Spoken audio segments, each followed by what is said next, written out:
Hello friends, स्वागत है आपका आज की क्लास में। लास्ट क्लास में हमने देखा था प्रयोग के आधार पर क्रिया, जो कि 6 भागों में उसे बांटा गया था। आज हम जानेंगे प्रयोग के आधार पर जो क्रिया को 6 भागों में बांटा गया है उसे एक एक करके समझेंगे। तो आइए जान लेते हैं क्या है प्रयोग के आधार पर क्रिया जिसे 6 भागों में बांटा गया था। तो सबसे पहला भाग जो है वो है सहायक क्रिया।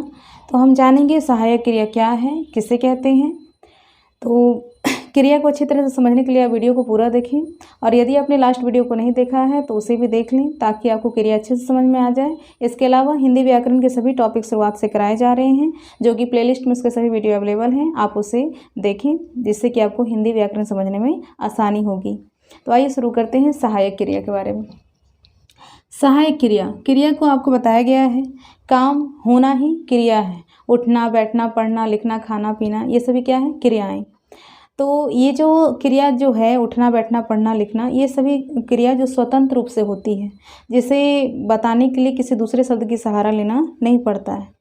लेकिन अब क्या होगा, सहायक क्रिया जो मुख्य क्रिया की सहायता कर रहा होगा।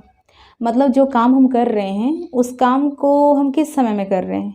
जैसा कि आपने देखा है कि वाक्यों के अंत में कुछ चिन्ह लगे होते हैं, गागेगी, हैं, हूँ, हो, था, थे, थी, चुका है, चुकी है, रहा है, रही, ऐसा शब्द हम देखते हैं कि वाक्यों के अंत में लगे होते हैं।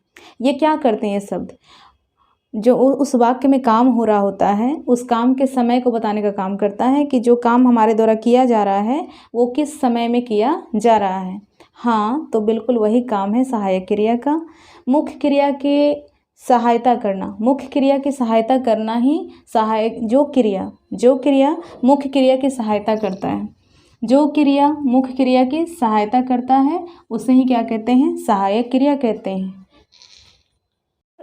और ये सहायता किस रूप में करता है, सहायता करता है मुख्य क्रिया के काम को बताने में। मतलब कि जो काम हो रहा है वो काम किस समय में हो रहा है, ये समय को बताने में ही मदद करता है कौन, सहायक क्रिया। तो मुख्य क्रिया की सहायता करने वाला ही सहायक क्रिया कहलाता है। और सहायक क्रिया का काम क्या है, तो उसके अर्थ को पूरा करना उसका काम है। अर्थ, एक सही अर्थ देना काम है। जैसा कि ऐसे वाक्य के कुछ उदाहरण द्वारा अच्छे से समझ लेते हैं हम। लिखा हुआ है मैं पढ़ा रही हूँ, मैं पढ़ा रही हूँ। तो चलिए देखते हैं इसे। अगर हम यहाँ पे रही हूँ को छुपा देते हैं तो क्या दिख रहा है, मैं पढ़ा। क्या इससे कम एक सही अर्थ निकल रहा है इस वाक्य का, नहीं।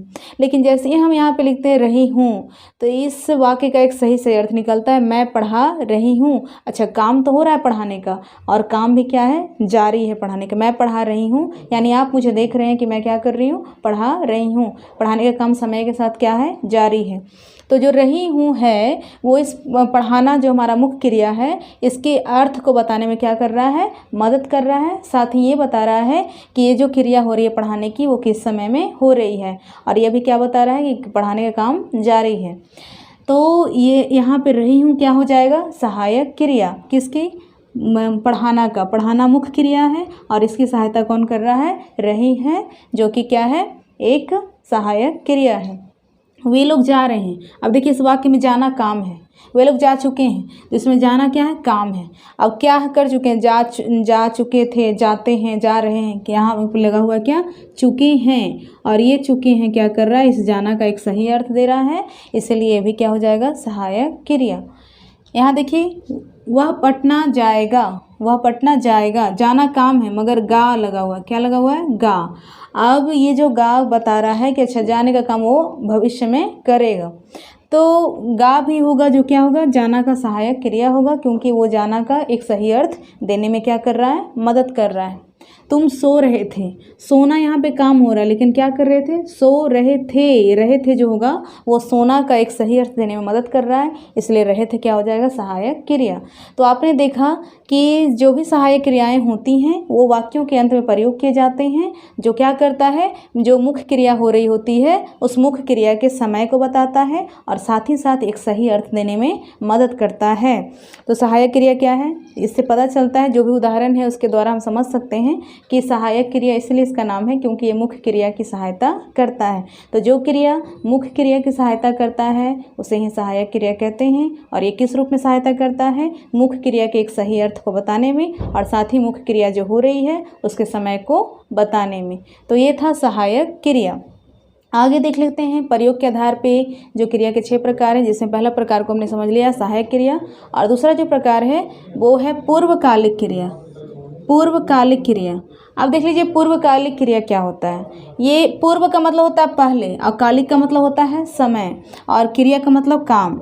यानी कि क्या होगा अब कि यहाँ पे एक ही समय में दो तरह के दो काम किए जा रहे होंगे कर्ता के द्वारा। कर्ता क्या होता है, काम करने वाला कर्ता कहलाता है। किसी भी काम, जो काम हो रहा है उस काम को जो भी व्यक्ति कर रहा होगा वो क्या कहलाता है, कर्ता कहलाता है। तो जब कर्ता के द्वारा एक काम को समाप्त करके दूसरा काम आरंभ किया जाता है, तो जो काम पहले हुआ है उसी काम को हम क्या कहते हैं, पूर्वकालिक क्रिया कहते हैं।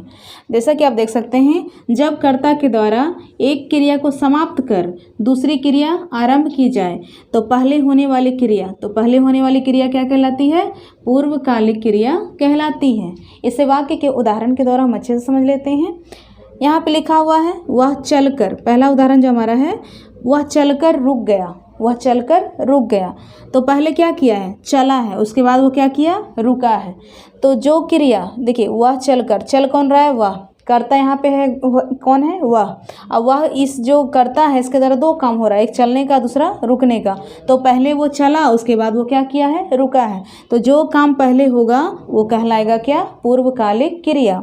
उसी तरह से दूसरे उदाहरण में लिखा हुआ है मैं पढ़ाकर हंसने लगी। तो पढ़ाना और हंसना दोनों काम कौन कर रहा है, मैं। तो मैं हो गया कर्ता। अब यहाँ पर देखिए पहले पढ़ाएं, उसके बाद क्या किए, हंसने लगे। तो जो काम पहले होगा वो क्या होगा, पूर्वकालिक क्रिया। तीसरा उदाहरण, वे लोग आए तो मैं गया। आने का काम कौन कर रहे हैं, वे लोग। अब देखिए यहाँ पे क्या हो रहा है कि पहले आने का काम हुआ, उसके बाद वो गया। तो यहाँ भी आना क्या हो जाएगा, पूर्वकालिक क्रिया, क्योंकि आने का काम पहले हो रहा है, उसके बाद जाने का काम हो रहा है। यहाँ देखिए हम लोग घूम कर बैठ गए। चौथा जो उदाहरण है हमारा वो है हम लोग घूम कर बैठ गए। तो घूमने का काम कौन कर रहा है, हम लोग तो करता हो जाएगा। फिर उसके बाद देखो हम लोग क्या कर रहा है, पहले घूमा उसके बाद बैठा। तो जो काम पहले होगा उसे हम कहेंगे पूर्वकालिक क्रिया। तो देखा आपने, बहुत ही आसान है सहायक क्रिया और पूर्वकालिक क्रिया। तो इस तरह से आप बहुत ही आसानी से पहचान सकते हैं कि पूर्वकालिक क्रिया क्या है और सहायक क्रिया क्या है। तो इसे आप समझ चुके हैं। आज के लिए इतना ही। यदि आपको वीडियो अच्छी लगे तो लाइक शेयर सब्सक्राइब भी जरूर कर दें, और डिस्क्रिप्शन में जो प्रश्न दिए जाते हैं उसे आप बनाएं और कमेंट बॉक्स में उसका आंसर जरूर से ज़रूर दें। धन्यवाद।